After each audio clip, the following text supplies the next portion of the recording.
ভাই আমি রিসেন্টলি বুঝতে পারলাম আমার লাইফটা পুরো কমেডি শো, আর এই কমেডি শোর মেইন কমেডিয়ান হলাম আমি। ভাই পড়াশোনা করার লাগে বই খুলি, বই আমার দিকে তাকিয়ে থাকে, আমি বইয়ের দিকে তাকিয়ে থাকি। 5 মিনিট পরে বই বলে দাদা চলো দুজন ঘুমিয়ে পড়ি। ইউটিউবে মোটিভেশনাল ভিডিও দেখি, আর দেখার সাথে সাথেই বডিতে এনার্জি মোটিভেশন চলে আসে। এদিকে ভিডিও শেষ, আমার এনার্জিও শেষ, মোটিভেশনও শেষ। ভাই এইটাই আমি। এদিকে সবাই জিজ্ঞেস করে তুই বড় হলে কি হবি? ভাই আমি বড় হলে কি হবো আমি জানি না, কিন্তু ছোট থাকতে অনেক কনফিউজ আছি। আমি তো বড় হয়ে গেছি, আই থিঙ্ক বিয়ে দিলে বাচ্চা হয়ে যেত। ও সরি, ক্যামেরা অন আছে।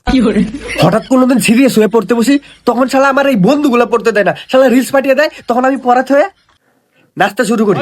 ভাই আমার কপালটা এতটাই খারাপ, আমার ফ্রেন্ড সার্কেলের সবারই গার্লফ্রেন্ড আছে, আর আমার একটা মেয়ে বন্ধুও নাই। এখন আমার বন্ধুরা কাজ করে, পড়াশোনা করে, আর আমি এখনো গুগলে সার্চ করি how to start my life.